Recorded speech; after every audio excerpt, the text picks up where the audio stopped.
What's up guys, my name is Ace, and at this point we still don't have a ton of confirmed information about the Warzone integration when it comes to Call of Duty Vanguard. All we really know so far is the new map is coming, and we did get a few little teaser clips of this new map that's going to be coming, the Pacific map. We also know that Warzone's going to be integrated into Vanguard using all of the same tech as Vanguard. And something I missed in a previous video I made, they have confirmed that all weapons from Cold War and Modern Warfare will be carrying over when integrated into Vanguard. Now I suspect there's going to be more going on than just adding a new map and then throwing all the new guns in. I really feel like we're also going to be seeing a serious rework to the perks. And after going through the perk selections that we have access to in the multiplayer beta for Vanguard, it actually looks like they may be setting it up so that these will be the perks used going forward in Warzone, and in a lot of ways, I like what I see here. So I wanted to go through this and explain why I'm liking these perks for Warzone specifically, keeping in mind that this is a speculative video, and also keep in mind that just like with Modern Warfare, it's likely that even if these perks are carried into Warzone, there may be some Warzone specific adjustments made to individual perks. Not all of the perks work exactly the same way in Modern Warfare's multiplayer as they do in Warzone. So diving right in, let's have a look at our first tier slot where we have Ghost, which only works while moving for multiplayer. I don't know how well this would translate into a Battle Royale game.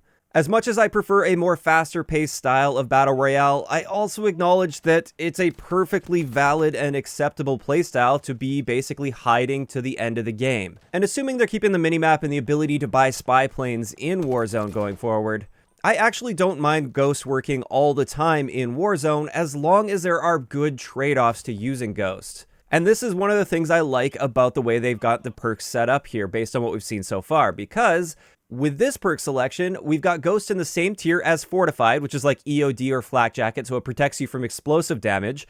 That way, if somebody is camping with Ghost and you figure out where they are, maybe they're camping inside a room or something, they're not going to be immune to your explosives, so you're going to be able to pick them off really easily like that. On a similar note to that, skipping over to Survival Training, this is like Tac Mask in Modern Warfare and Warzone.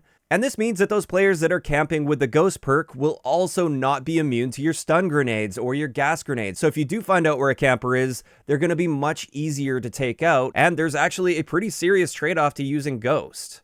But falling back to the perk that we skipped over here, Low Profile, this is the one that makes you immune to Piercing Vision, which is going to be a tier 2 perk that works just like Combat Scout in Warzone right now. So if you deal damage to an enemy player, they will show up through walls for you for a short period of time. Which again, if you happen to find a ghosted player and you throw a stun grenade up into that attic that they're camping in or wherever they might be camping, you'll be able to briefly see them through walls and potentially wallbang them. So I really like a lot of the trade-offs that are made here. You can't have it all when it comes to this. You can't be stealthy with Ghost without having some fairly significant trade-offs here. Now, I also wanted to mention when you first boot up the beta and you enter the Gunsmith, you get this little screen explaining how the Gunsmith works, or how the perks work in this case. And if you zoom into this image, we actually see Cold-Blooded in tier 1 as well. So that's interesting to see that they're going to be putting it in that slot. We don't know exactly how it's going to work, especially in Warzone at this point. But one thing I was thinking is if for whatever reason they decide to keep the heartbeat sensor in the game, this would be great if they could make it so Cold-Blooded and Ghost are in the same tier slot here, and then maybe make it so Cold-Blooded makes you immune to the heartbeat sensor, whereas Ghost makes you immune to the UAV. So you can be immune to one or the other, but not both. Personally, I'm really hoping they just scrap the heartbeat sensor altogether though, but if they don't, I like the perk balance here. Now, just a quick note on this particular screen here, it does appear that this is based off of like an older build of the game, because in perk 2, you can see a perk called Sonar, and that's the same image as the Radar perk. So it's likely that that was the early name for Radar, and they changed it from Sonar to Radar. But another couple things we get from this image that we don't see in the actual perk selection in the beta, looks like Scavenger will be a tier 3 perk. And also for our tier 2 perk on the right side of this image, you can see a very unique icon there that doesn't show up in any of our tier 2 perks, but I do believe this is the icon for the Piercing Vision perk, which has been confirmed to be a tier 2 perk. And speaking of tier 2 perks, first up we have High Alert, which is a great perk when it comes to Warzone. It basically lets you know if somebody's looking at you outside of your field of view, and also more recently in Warzone, it will counter dead silence.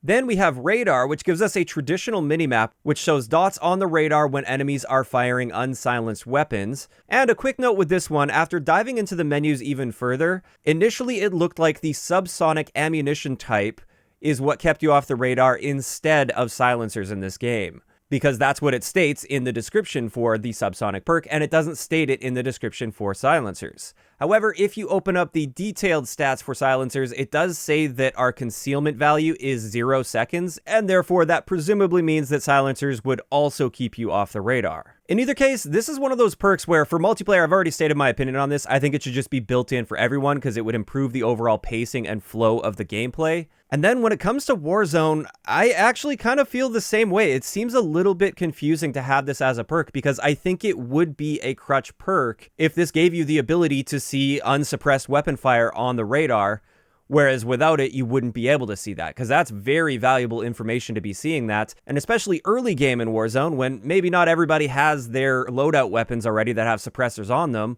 This is very powerful to be seeing those people show up on the radar. So I am a little bit confused and concerned about this perk, not only for multiplayer, but also for Warzone. But next up we have forward intel, which in multiplayer, this will show you when an enemy respawns. It will give you a dot on the minimap, and on top of this, it increases your minimap coverage. I think increasing minimap coverage would be a great perk for Warzone. Obviously, the respawn aspect of this likely wouldn't work at all when it comes to Warzone, though. And then finally, for Tier 2 that we can see in the beta, we have Tracker, which appears to work basically the same as Tracker has always worked. And again, if we factor in the fact that Piercing Vision will be in this tier slot as well, I like a lot of the trade-offs we're seeing. Again, outside of that radar perk, which I don't know how they would end up handling this in Warzone, but it just doesn't seem right here. But finally, let's move on to the tier 3 slot, and first up we have Demolition, which kind of works like Shrapnel in Modern Warfare and Warzone, where you get an extra lethal on spawn, but also on this you do get the display indicator for the trajectory of your grenade as you're throwing it, and that could also be helpful for some people that aren't used to the trajectories, I guess. After that, though, we have Double Time, which appears to work identically to the current Double Time in Warzone. Then we have Tactician, which is kind of like Restock, which allows you to restock your tactical equipment every 30 seconds. That value would likely be tweaked for Warzone, so it's more like 50 seconds, like we currently see with Restock. And so far, that's definitely looking like it's going to be the most attractive choice in this, until we get to Overkill. Overkill is in the Tier 3 slot, which for Warzone, this is obviously an incredibly powerful perk, and it would be the obvious choice for most people, at least for their first loadout. I actually don't think this is balanced with the other perks in this slot at all. Like, why would anybody ever choose Double Time over Overkill, or over Tactician even? Same thing goes with Demolition. I can't see anybody selecting that perk over the other ones here. So this is the one tier slot where I'm really scratching my head and kind of wondering how that would work out well balance-wise when it comes to Warzone. I feel like everybody would be going for Overkill on their first loadout, and then likely Tactician for their second loadout. And honestly, I really wouldn't be opposed to them eliminating Overkill completely when it comes to Warzone. I think this would make the gameplay more interesting, where if you want two of the perfect guns exactly how you like to set them up, you have to get 2 loadout drops in order to do that. I think that would be totally fair and balanced. It would make for a more interesting early to mid game, so you don't have everybody with an amazing SMG or assault rifle combined with an amazing sniper rifle. Instead, you likely wouldn't see those amazing sniper rifles come out until toward the end game. And honestly, I don't think it would be too far-fetched to think that maybe they could get rid of Overkill for Warzone. Like I said at the beginning of this video, these perks won't necessarily align perfectly with what we see in Warzone. They can very easily make adjustments. They've also shown that they can add completely new and unique perks that will only apply to Warzone and they won't carry over to multiplayer. But in either case, with the exception of the radar perk and the Overkill perk, I'm really liking what I'm seeing here when it comes to perk balance in comparison to what we are currently seeing in Warzone. I would love to see Ghost have more trade-offs, for instance. I think it would be great where if you are selecting Ghost, you're going to be very vulnerable to explosives and tactical equipment. I think that's a great way to keep Ghost in check, and I think it's much more fair and balanced that way. Now, of course, this is just speculation and my opinions. I'd like to hear in the comment section below, what would you think about them replacing the perks that we currently have in Warzone with the perks that we're seeing in Vanguard so far? Do you think this would be a nice way to mix up the gameplay and perhaps provide more perk balance overall and perk variety overall in Warzone? Or do you think it would end up having a negative effect? Also, what do you think about the idea of them just getting rid of Overkill completely for Warzone? Do you think this would be a good idea, or would you not like that at all? Just let me know those thoughts down below. If you enjoyed the video, a like rating is always appreciated, and don't forget to subscribe for more if you haven't already. I'll talk to you guys next time.